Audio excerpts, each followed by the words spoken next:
Bapak Ibu sekalian, tamu-tamunya Allah Subhanahu wa taala yang dimuliakan oleh Allah Subhanahu wa taala, kenapa kita hari ini harus hadir di tempat ini di dalam rangka manasikul umrah? Kenapa? Karena Rasulullah Shallallahu Alaihi Wasallam bersabda di dalam hadisnya, "Khudhu anni manasikakum." Ambillah dariku tata cara pelaksanaan ibadah haji dan umrah. Kenapa? Karena kalau seandainya kita melaksanakan ibadah haji, melaksanakan ibadah umrah, akan tetapi tata caranya tidak sesuai dengan apa yang dilakukan oleh Rasulullah, maka haji dan umrahnya tidak sah. Sedangkan kita sudah keluar uang banyak, betul nggak Bapak Ibu? Kita sudah keluar uang banyak, sudah meninggalkan keluarga nantinya di sana kita capek-capean ya. Karena sekali umrohan itu mungkin sekitar 3-4 kilo kita jalan kaki. Sekitar 3 sampai 4 kilometer kita jalan kaki. Akan tetapi kalau seandainya tidak didasari dengan ilmu, tidak didasari dengan manasik yang sesuai dengan manasiknya Rasulullah, maka ibadah umroh kita tidak sah. Oleh karena itu, di dalam sebuah nadhaman dikatakan bahwa wa kullu man bighairi ilmin ya'malu a'maluhu mardudatun la tuqbalu. Bagi siapa saja orang yang melakukan peribadahan akan tetapi dia tidak mengetahui dasar-dasar keilmuannya, dia tidak tahu syarat rukunnya, maka mardudah, tidak diterima dan ditolak oleh Allah Subhanahu wa taala. Na'udzubillahi min dzalik. Di dalam kita melaksanakan ibadah umroh ada 3 pekerjaan, ya. Ada pekerjaan rukun, pekerjaan wajib, ada lagi pekerjaan sunnah. Nah, sekarang kalau di ibadah-ibadah yang lain kayak di sholat, di puasa, rukun dan wajib sama, betul nggak? Nah, kenapa kok di haji, di umroh dan haji berbeda? Jadi beda, nanti ada rukunnya, ada wajibnya, begitu. Nah, kalau bedanya adalah rukun itu atau pekerjaan rukun itu adalah apabila jadi pekerjaan yang harus kita lakukan, ya. Pekerjaan rukun itu adalah pekerjaan yang harus kita lakukan. Jika tidak dilakukan, maka tidak sah umrohnya dan tidak bisa diganti dengan apa? Dam atau denda. Tidak bisa. Artinya sudah harus dilakukan ini, yang rukun ini. Tapi kalau wajib itu adalah pekerjaan wajib itu pekerjaan harus kita lakukan, ya, pekerjaannya harus kita lakukan. Akan tetapi apabila kita meninggalkannya, tetap sah umrohnya, sah hajinya. Akan tetapi kita wajib membayar fidyah atau dam. Ya, bedanya itu ya. Jadi kalau rukun itu dia wajib, sudah nggak ada penawarnya, harus dilakukan. Kalau yang umroh wajib itu dia kalau tidak bisa melaksanakannya, uzur melaksanakannya, lupa melaksanakannya, tetap umrohnya sah, tetap hajinya sah, akan tetapi harus membayar fidyah atau dam. Ya, paham Bapak Ibu ya? Nah, sekarang apa saja pekerjaan rukun? Jadi pekerjaan rukun yang pertama adalah ihram. Ya, yang pertama ihram. Yang kedua tawaf, yang ketiga sa'i, yang ketiga tahallul, yang keempat tartib. Apa? Mulai dengan ihram, ya. Ihram itu apa? Kok namanya ihram? Ya. Ihram namanya ihram. Kenapa dinamakan dengan ihram? Sebab ihram itu sebenarnya niat, ya. Ihram ini sebenarnya niat kita memulai ibadah umroh. Tapi kenapa bahasanya ihram? Karena setelah kita niat maka diharamkan beberapa hal yang tadinya halal kemudian jadi haram. Ya, contoh pakai peci pakai peci, kira-kiranya untuk laki-laki dasarnya halal tidak? Halal. Bahkan ketika sholat disunahkan. Tapi ketika sudah ihram, haram sudah pakai peci. Pakai masker, ya, pakai masker. Nah, ketika kita sedang biasa seperti sekarang, ya boleh pakai masker. Pakai apa lagi kalau perempuan? Pakai cadar. Itu juga dianjurkan untuk perempuan pada saat kita sedang biasa di luar umroh. Tapi ketika sudah ihram, cadar saja tidak boleh, diharamkan. Itu namanya ihram. Jadi makanya di dalam niatnya ihram itu nawaitul umrata wa ahramtu biha. Saya niat umroh dan mengharamkan segala sesuatu yang diharamkan lillahi ta'ala. Jadi ada apa ya, pernyataan diri gitu di dalam hati kita bahwa kita siap untuk menjauhi apa yang diharamkan. Nah, ya jadi seperti itu. Labbaik Allahumma umratan. Nah, ini secara talaffuz. Akan tetapi ada ketentuan kita berniat. Satu, niat itu wajib di dalam hati, ya. Jadi nanti kalau seandainya kita misalnya sama tour leadernya dibimbing seperti barusan, tapi nanti hatinya diam, maka belum niat berarti Bapak Ibu. Di dalam hatinya boleh bahasa Arab, boleh kalau sudah tahu artinya. Nawaitul umrata wa ahramtu biha lillahi ta'ala. Atau misalnya takut ragu-ragu, saya niat umroh dan mengharamkan segala yang diharamkan lillahi ta'ala. Itu di dalam hati wajib itu ya.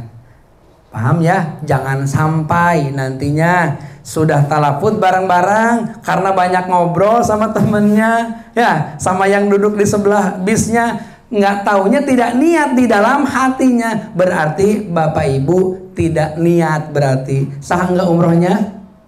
Nggak sah berarti, ya, nggak sah umrohnya berarti kalau tidak niat.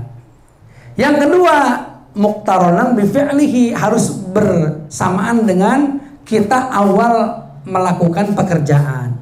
Artinya kan nanti di mikot. Oleh karena itu nanti niatnya itu nanti ketika kita mobil baru mau berangkat atau pas mau berangkat. Seperti itu, ya. Jadi jangan lupa ya, nanti yang terpenting tadi di dalam hati. Jangan hanya di dalam mulut saja. Nah, tadi ada pekerjaan sunnah, ya. Jadi pekerjaan sunnah ini adalah pekerjaan yang dianjurkan dilakukan dan menyertai rukun. Ini seperti ini tadi, mana tadi? Nah, kita kan nanti ihram. Nah, sebelum ihram, sebelum kita niat di mikot ya, misalnya di hotel ya, pertama pasti di hotel ya. Di hotel kita disunahkan satu untuk mandi besar dulu, sunnah. Jadi saya niat mandi untuk ihram. Jadi saya niat mandi sunnah untuk ihram. Nawaitul ghusla lil ihram. Saya niat mandi sunnah untuk ihram lillahi ta'ala. Nanti mandi itu salah satunya. Kemudian yang kedua, membersihkan badan, kayak memotong kuku, kemudian menipiskan kumis, mencukurkan bulu ketiak, mencukur bulu kemaluan, dan lain sebagainya. Kenapa ini disunahkan? Dikhawatirkan nanti ketika kuku kita panjang, ketika sudah niat, kita iseng gigit-gigit, kena satu, fidyah, satu mud. Dua, kena dua, fidyah, dua mud. Kena tiga, kita apa? Wajib dam, ya, kuku itu. Nah, kita nggak sengaja, ya, nggak sengaja, apapun tidak sengaja ya, kalau yang sifatnya merusak itu nanti, ya. Atau ini yang lain, misalnya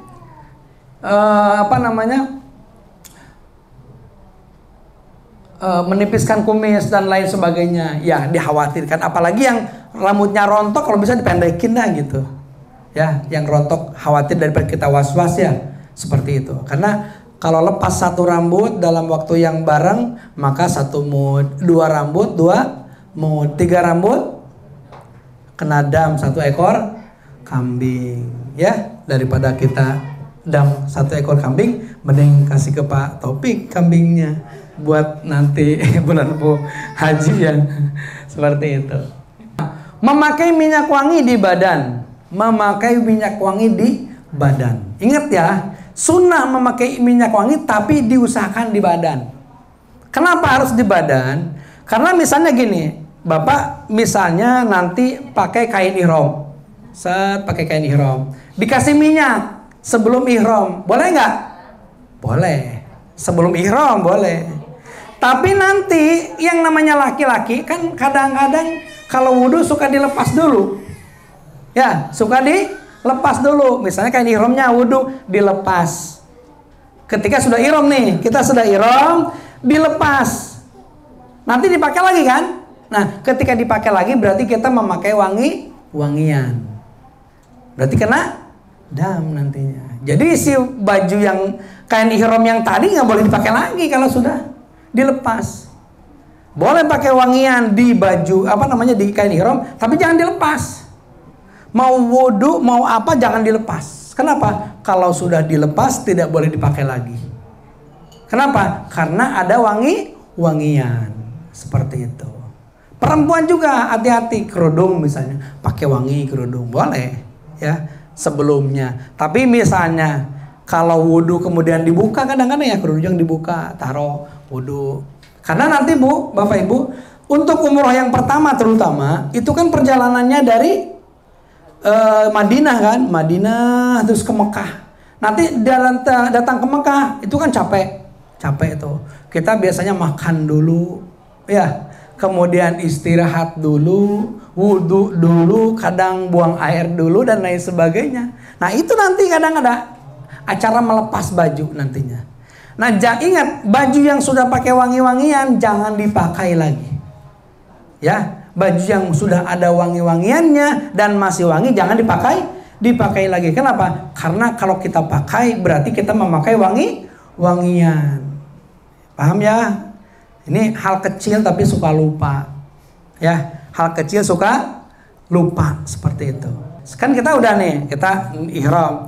Nah, nanti kita sholat sunat 2 rakaat, disunatkan juga ya. Usolli sunnatan lil ihram ya, lillahi ta'ala 2 rakaat. Biasanya sholat sunatnya itu nanti di tempat mikot ya. Kalau misalnya dari Madinah berarti di Masjid Bir Ali.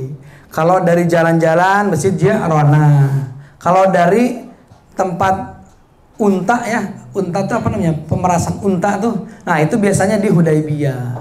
Kalau nanti ke Thaif, ada yang mau ke Thaif nggak? Ya, ke Thaif sewa aja mobil nanti sama tour leadernya. Ke Thaif bisa ya, sewa mobil. Biasanya kalau mobil yang isi 12 itu 600 real.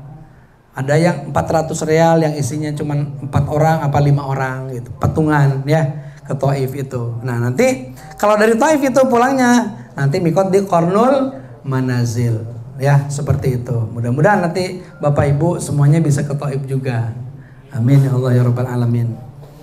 Nah kemudian setelah kita sholat sunnah kan niat nanti ya, niat. Nah nanti setelah kita ihram atau setelah niat disunahkan juga, disunahkan kita membaca talbiyah seperti tadi ya. Biasanya awal-awal dituntun dulu ya, karena perjalanan kan biasanya masih 5 jam atau 6 jam ya, dituntun dulu sebentar. Labbaik Allahumma labbaik, labbaik Allahumma labbaik, seperti itu.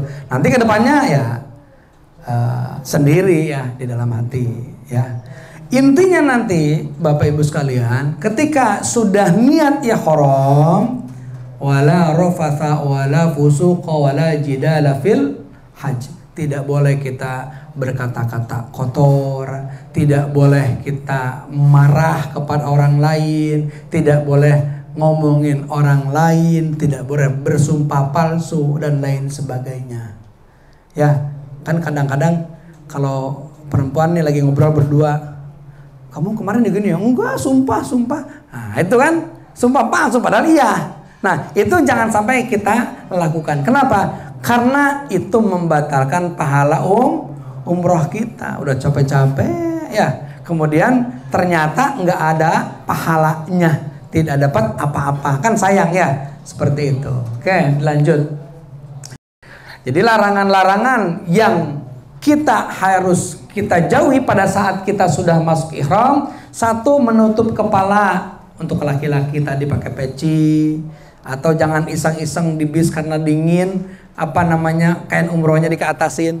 Ya kan kadang-kadang suka lupa ya, dingin ke atasin. Atau kadang-kadang di bis ada bantal, masukin ke atas. Ya, jangan ya, itu jadi larangan.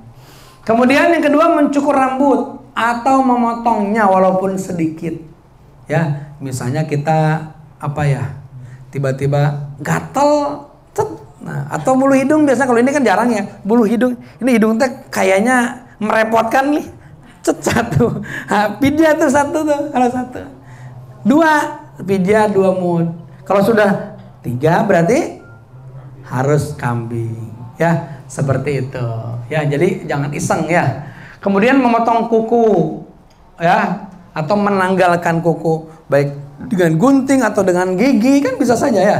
Atau kita tiba-tiba ada kuku yang tersobek dikit, kudu suka iseng ya, set nantinya. Ya, itu juga wajib bayar fidyah kalau satu. Kemudian memakai wewangian, memakai pakaian berjahit untuk laki-laki. Makanya untuk laki-laki nanti sandalnya kalau bisa jangan ada yang sampai kayak sepatu gitu yang tumit, jangan ya. Ya, harus seperti ini dianggapnya sendal. Ya, kalau sudah ke sini, ini pakai ini udah nggak boleh. Kenapa? Ada jahitannya. Ya, seperti itu. Kemudian membunuh binatang buruan darat. Nah, ini nggak ada sih, jarang sih sebenarnya ya. Hubungan suami istri. Nah, ini ya. Mentang-mentang suaminya nggak pakai celana dalam, geser-geser. Karena kan nggak boleh ada yang ini, berarti suaminya nggak pakai celana dalam. Makanya kalau udah lagi ihram, jangan deket-deketan dulu ya. Jangan deket-deketan dulu ya. Takutnya kesenggol kan akhirnya berdiri. Jadi takutnya begitu ya. Makanya jangan ya. Melaksanakan akad nikah atau melamar. Nah, ini yang hubungan suami istri ini fidyahnya fidyah kubro dia, bukan kambing lagi tapi sapi atau unta. Ya. Jadi bayar damnya unta atau sapi. Lumayan kan ya, berapa itu? Harga unta itu. Bisa 5.000 real, bisa 10.000 real ya. Mahal sekali. Nah, ini yang ini. Kemudian untuk perempuan, ada yang khusus perempuan. Dilanjut. Ini yang laki-laki. Nah, kalau yang perempuan tadi tidak boleh menutup muka sama pakai sarung tangan ya.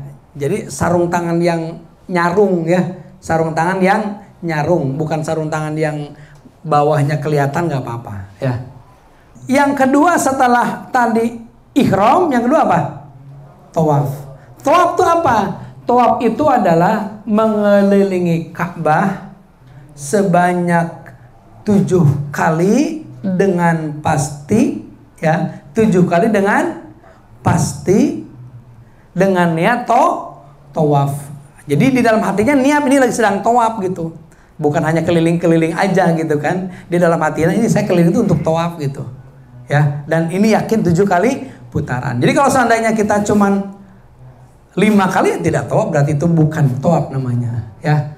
Nah, sekarang tawaf itu ada syaratnya juga. Ya, syarat tawaf satu, harus punya wudu, harus punya hadas besar maupun kecil. Yang kedua harus menutup aurat, ya, baik laki-laki maupun perempuan. Aurat sedang sholat, karena tawaf itu seperti halnya kita sholat, persyaratannya diantaranya. Ya, yang ketiganya harus menjadikan Ka'bah di sebelah kiri kita. Ya, kan kalau sholat harus menghadap Ka'bah. Kalau kita tawaf harus menjadikan Ka'bah di sebelah kiri. Jadi sebegini terus, ya. Ini kemudian menutup aurat. Untuk menutup aurat untuk perempuan mungkin aman ya, untuk perempuan. Laki-laki kadang-kadang pakai kain ihramnya di bawah pusar. Sedangkan aurat laki-laki sedang sholat sedang tawaf itu atau sedang sholat baina surah wa rukbah. Jadi nanti kita jangan sampai pakai kain ihram yang kelihatan ketika melangkah atau di bawah pusar, terutama yang gendut, yang perutnya buncit ya. Nah itu jangan di bawah sini. Kenapa? Berarti dia tidak sah nanti tawafnya. Ya, kenapa? Karena tidak tertutup auratnya. Kalau perempuan rata-rata sih aman kalau perempuan. Ini laki-laki rata-rata ada suka yang di bawah pusar. Makanya nanti di dalam memakai kain ihram harus hati-hati, harus di atas pusar. Ya, harus di atas pusar dan di bawah lutut. Jadi kuncinya atau syarat kita memakai kain ihram itu di atas pusar dan di bawah lutut. Itu ya, kita di dalam memakai kain ihram. Harus dimulai dari Hajar Aswad. Jadi Hajar Aswad itu misalnya ini nih Hajar Aswad ya, ini Hajar Aswad. Nah, ini nanti ada lampu warna hijau ya, warna hijau. Lurusan dari sini sampai sana ya, sampai lampu hijau itu berarti itu awal kita mulai tawaf. Kalau tawafnya tawaf umroh atau tawaf setelah ihram, maka tidak harus niat lagi. Ya, langsung aja.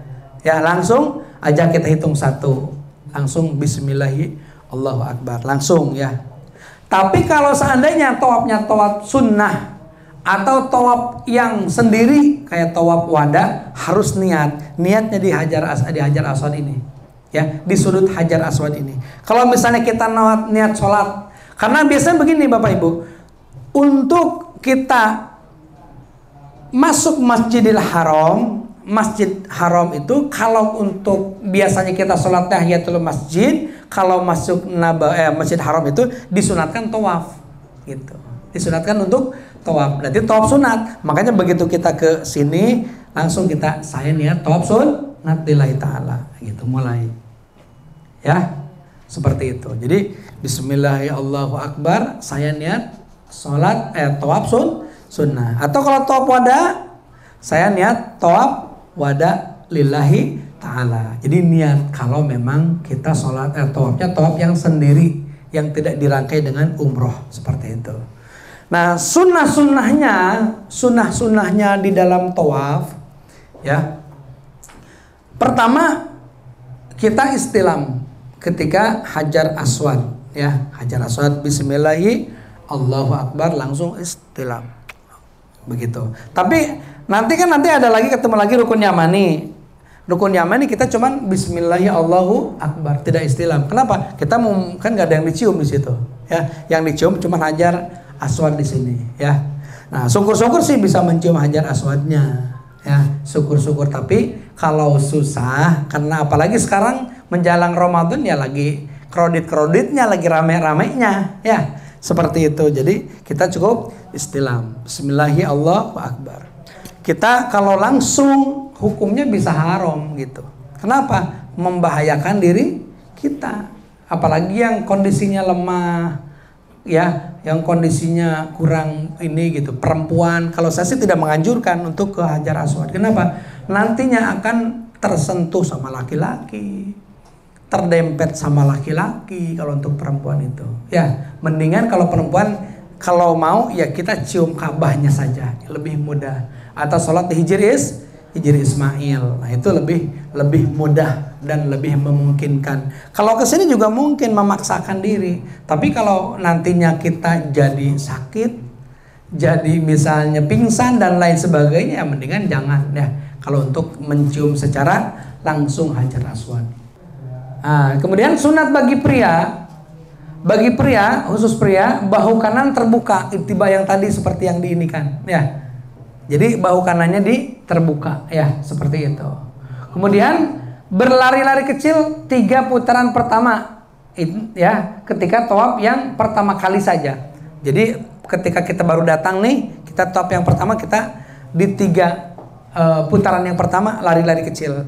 Jadi lari kecilnya ya begini, ya, seperti ini.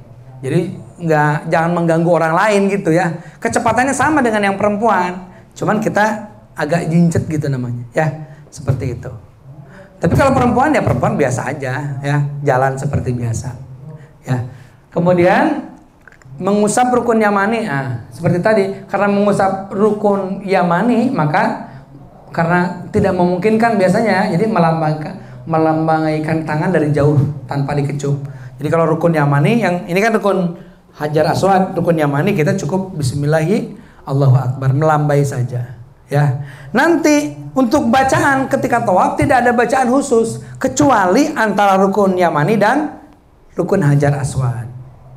Yang lainnya tidak ada bacaan khusus, ya, tidak ada bacaan khusus. Adapun yang tadi ada di buku manasik, ini bacaan anjuran, ya, bacaan anjuran dan bacaan untuk mengingat kita ini udah putaran berapa gitu. Karena kalau kita bacaannya nggak pakai itu, kadang-kadang lupa ini udah putaran berapa, kan begitu ya. Kalau di buku kan ada bacaan putaran 1, putaran 2, putaran 3 dan lain sebagainya. Jadi nanti bacaan khususnya dari rukun yamani ke rukun Hajar Aswad kita membaca Rabbana atina fid dunya hasanah wa fil akhirati hasanah wa qina adzabannar wa adkhilnal jannata ma'al abrar ya aziz ya ghaffar ya rabbal alamin. Nah, kelebihannya di Al-Ajiziyah itu kita pakai earphone. Jadi bacaan dari tour leader itu kedenger terus. Karena kalau kita nggak pakai earphone itu 3 orang ke belakang sudah tidak terdengar, ya, sudah tidak terdengar. Dan tour leadernya juga capek, ya, atau mutoibnya Bismillahirrahmanirrahim keras. Kalau ini enak, Bismillahirrahmanirrahim, Rabbana atina gitu. Malah kalau kenceng nanti apa ya, sakit telinga orang. Ya, seperti itu. Jadi enak ya. Jadi salah satu kelebihan kita nih di Al-Ajiziyah pakai earphone. Jadi orang lain teriak-teriak kita santai aja, tapi bacaannya kedengar semua gitu. Ya, seperti itu. Dilanjut.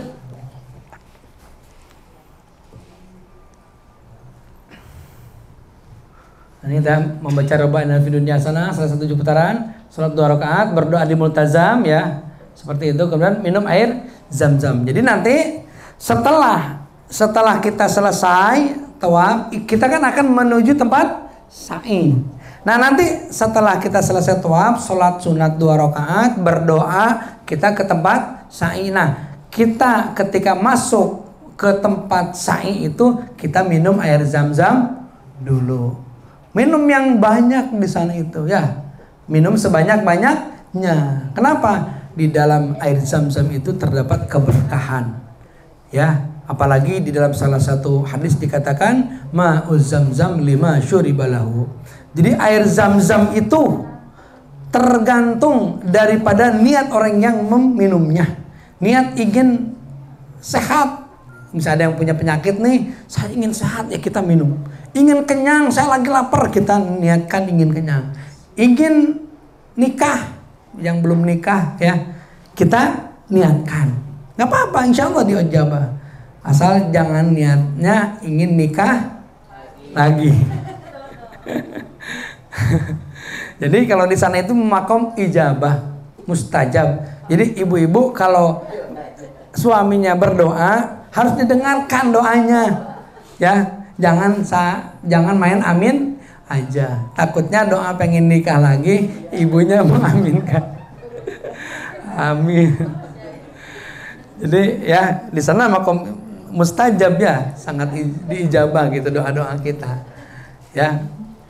Nah, kemudian doa minum air zam-zam sudah hafal, ya, sudah hafal insya Allah, ya. Kenapa ini doa minum air zam-zam itu harus kita hafal? Kenapa coba? Bukan kalau pulang suka minta doakan dulu katanya begitu, ya kan? Kenapa? Jadi ketika nanti misalnya kita nggak hafal doa minum air zam-zam, ketika ada tetangga dikasih air zam-zam misalnya kan, ya, Bu doakan dulu Bu gitu. Kita bingung ya doanya, ya, seperti itu. Walaupun doanya apa aja, tapi kan minimal, ya, minimal kalau ada tahu doa itu kita baca itu. Allahumma inna nas'aluka ilman nafi'an wa rizqan wasi'an wa shifaan min kulli da'in atau min kulli dawa, ya, seperti itu, ya. Jadi kita doa, kita minum zam-zam. Nah, minum air zam-zam itu ya, kalau minum ini kan kita disunatkan duduk ya, air yang lain. Kalau minum air zam-zam kita disunahkan berdiri sambil menghadap Ka'bah. Bismillahirrahmanirrahim, sambil kita berdoa di dalam hati kita. Ya Allah, saya pengen disembuhkan dari penyakit saya. Saya ingin dibebaskan dari hutang saya. Saya ingin dilunaskan cicilan-cicilan saya. Ya, seperti itu. Nah, kita doa di dalam hati kita, ya, selain doa yang tadi, ya, seperti itu. Baik. Ini yang kedua, rukun yang kedua. Rukun yang ketiga apa? Sa'i, ya. Sa'i itu berjalan dari Sofa ke Marwah, kemudian dari Marwah ke Sofa sebanyak 7 kali. Jadi dari Sofa ke Marwah hitung 1 kali, Marwah ke Sofa hitung 1 kali, kemudian ke Sofa lagi 3 kali. Nanti diakhiri di Marwah, ya, seperti itu. Nah, ketika kita sa'i, ya, ketika kita sa'i batal, ya udah nggak apa-apa, karena di dalam sa'i itu kita boleh tanpa wudhu, tapi afdolnya punya wudhu. Makanya kalau kita misalnya batal, kita minta tolong sama teman kita pegangin wudhu di air zam-zam, nggak apa-apa di sana, karena air zam-zamnya berlimpah di sana, ya, berlimpah air zam-zamnya. Kemudian boleh sambil makan, sambil minum, walaupun secara adab tidak adab, kurang beradab, ya, seperti itu. Kemudian boleh istirahat dulu, misalnya ada zam-zam nih, istirahat dulu, duduk dulu. Kadang-kadang kalau lagi waktunya masuk sholat, kita sholat dulu nggak apa-apa, ya. Dan dilanjut langsung gitu, dilanjut langsung, ya. Jadi dilanjut di tempat yang itu juga kita berhenti gitu.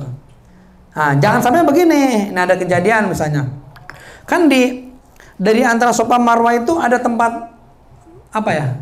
Ke air, ya, ada tempat kencing. Keluar dari sini, masuk dari pintu ini. Ini kan belum keinjak ini. Kita mulai dari sini, makanya kita nggak satu yang apa namanya? Yang putaran itu, ya. Kenapa? Karena ada jalur yang tidak kita lewati. Paham, ya? Jadi kalau misalnya kita lagi kita tawaf, lagi sa'i, ternyata kita pengen ke air, pengen kencing. Kita ingat-ingat, tadi kita keluar di mana nih, gitu. Oh, keluar di sini. Ya udah, nanti kita masuk di sini lagi atau di sebelumnya. Jangan sampai kita masuk di setelahnya. Kalau masuk di setelahnya boleh, tapi kita balik lagi ke sini. Gitu, ya. Seperti itu. Jadi itu aja yang harus diperhatikan ketika kita ini. Kemudian boleh orang yang haid juga boleh, cuman karena ini di dalam masjid, ya, diupayakan ya janganlah, ya, seperti walaupun boleh dalam haid, tapi di antara sebagian ulama mengatakan orang haid tidak boleh masuk masjid, ya, seperti itu. Nah, nanti salah satu yang disunatkannya itu gini, ada pilar hijau, ya. Ini sofa, ada pilar hijau. Nah, ini untuk laki-laki disunatkan untuk berlari-lari kecil, ya, untuk laki-laki. Perempuan mah biasa aja. Tapi kalau mau iseng boleh lah, suka ikut-ikutan. Tapi kalau orang luar negeri biasanya larinya kenceng, pas itu. Padahal kan disunatkan bukan lari kenceng, ya, tapi lari-lari kecil, ya, gini aja, ya, seperti Rabbighfir warham wa'fu wa takarram gitu, seperti itu, ya. Nah, ini disunatkan untuk laki-laki. Perempuan jalan aja seperti biasa. Cuman laki-laki ingat, lari tapi kecepatannya sama dengan jalan perempuan gitu. Nanti jangan sampai gara-gara ada lari-lari kecil jadi lari besar, akhirnya terpisah dari rombongan juga. Kasihan perempuan tertinggal juga, kan begitu. Jadi kalau misalnya pegangan sama suaminya, ya berarti ya gitu, perempuannya jalan gitu. Jadi kita larinya lari kecil tapi kecepatannya sama dengan jalan, ya, seperti itu. Kemudian boleh ini lagi dilanjut. Nah, ini ya areanya, ya. Ini bukit di Marwah. Marwah ini sofa nih. Karena kalau Marwah ini bisa diinjak. Kalau sofa tidak bisa diinjak ya, cuman lihat begitu doang tuh. Ya, seperti itu. Di apa namanya pakai. Nah, ini yang kita baca Rabbil fir warham wa'fu wa takarram di sini nih, di yang pilar hijau ini. Ya, seperti itu. Yuk sama-sama baca Rabbil fir warham wa'fu wa takarram wa tajawaz hamma ta'lamu innaka ta'lamu ma la na'lamu innaka antallahu a'azzul akram. Itu dibaca nih di situ. Nah, bacaan disunahkannya di situ gitu ya. Baca ini. Kemudian begitu mau ke Marwah, mau nanjak ke sofa ya, mau sofa mau ke Marwah. Nah, kita mau nanjak ke bukit yang dua itu, kita baca Inna Safa wal Marwata min sya'airillah. Gitu, sama-sama. Ayo kita sama-sama. Bismillahirrahmanirrahim. Bismillahirrahmanirrahim. Inna Safa wal Marwata min sya'airillah. Faman hajjal baita aw i'tamara fala junaha alaihi ayyatawafa bihima wa man tatawwa'a khairan fa inna allaha syakirun alim. Nah, ini dibaca nih seperti itu. Nah, di awal kita baca Allahu Akbar, Allahu Akbar, Allahu Akbar kabira, kan seperti itu. Selesai, biasanya kita baca sama-sama Subhanallah walhamdulillah wala ilaha illallah wallahu akbar wala haula wala quwwata illa billahil aliyyil azim. Sama-sama Subhanallah walhamdulillah wala ilaha illallah wallahu akbar wala haula wala quwwata illa billahil aliyyil azim. Biasanya baca itu atau Astaghfirullah, tapi jarang. Itu biasa di bis. Karena ini bacaan-bacaan yang ini. Atau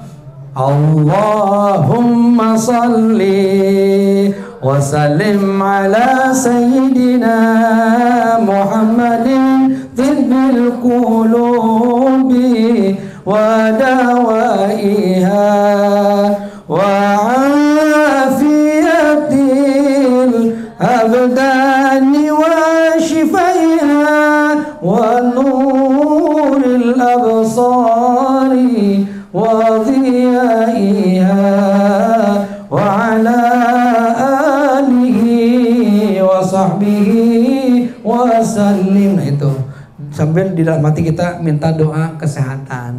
Ini kan sholat tibiyah itu kita baca sholawat sambil mohon kepada Allah melalui berkahnya Rasulullah mendapatkan kesehatan. Ya, kita baca itu ya. Perbanyak baca tibiyah sama subhanallah alhamdulillah. Selesai 7 kali putaran, kita menginjak kepada rukun yang keempat, yaitu tahallul. Kenapa namanya tahallul? Sedangkan prakteknya menggunting rambut ya. Jadi kenapa dinamakan tahallul? Karena setelah digunting rambutnya, yang haram jadi halal lagi, yang tidak boleh jadi boleh lagi, seperti itu. Nah ya, tahallul. Nah, tahallul ini disunnahkan nanti sama orang yang sudah tahallul duluan. Ya, laki-laki sama laki-laki, perempuan sama perempuan, kecuali kalau suami istri boleh ya. Jangan sama mutawif aja berkah, nggak bisa. Tetap harus sama-sama laki-laki, sama-sama perempuan. Atau sama suaminya, seperti itu. Jadi kalau untuk yang perempuan disunahkan dicukur habis. Disunahkan dicukur habis. Yang keberapa? Kan kadang-kadang coba Bu, disunahkan yang kan kita misalnya mau berapa kali? 3 kali umrohan. Ini dicukur habisnya, dibotaknya yang pertama, kedua, ketiga? Hah? Yang pertama. Kenapa? Ini tahallulnya tahallul wajib. Pahalanya pahala wajib. Kan begitu. Bagaimana nanti yang keduanya kan udah habis. Ya kalau ada jenggot ya jenggot lah potong nantinya. Ya, kalau udah jenggot gak ada, ini gak ada, tinggal kita gunting, kita guntingkan di atasnya, set gitu. Jadi seolah-olah kita sedang menggunting. Ini kan kita misalnya nih, ini kepala kita yang botak nih, kita di sini seperti itu, ya, seperti itu. Atau kita ada mesin cukur cukur gini kan nggak apa-apa, ya. Untuk lebih afdalnya lagi, nanti tambah sama jenggot kita atau kumis kita seperti itu. Ya, karena setiap rambut yang dilepas atau yang digunting atau yang dicukur pada saat tahallul, maka akan menjadi satu kebaikan, akan memohonkan ampun untuk kita. Ya, kalau seandainya ada 1000 rambut, 1000 kebaikan. Oleh karena itu untuk laki-laki disunatkan dibotak yang pertama, kecuali kalau umrohannya sudah 2 kali umroh, 3 kali umroh, itu terserah mau keberapa aja ya. Tapi untuk yang baru kali umroh, maka dianjurkan dibotak di umroh yang pertama. Kenapa? Karena pahalanya pahala wajib. Ya, seperti itu. Kalau untuk perempuan ya 1 ruas begini juga cukup, sedikit. Keluarkan rambutnya sedikit, udah cukup. Ya, jangan terlalu banyak ya. Nah, ketika kita sudah tahallul, maka selesailah rangkaian ibadah umroh kita. Ya, selesai rangkaian ibadah umroh kita. Udah, setelah itu bebas lagi. Mau pakai celana lagi silahkan. Ya, pecinya dipakai lagi silahkan. Perempuan yang pakai cadar, pakai lagi cadarnya. Seperti itu, ya. Jadi setelah tahallul, maka halal yang tadinya haram, boleh yang tadinya tidak boleh, ya, seperti itu. Baik, Bapak Ibu sekalian, untuk materi manasiknya cuma segini, ya.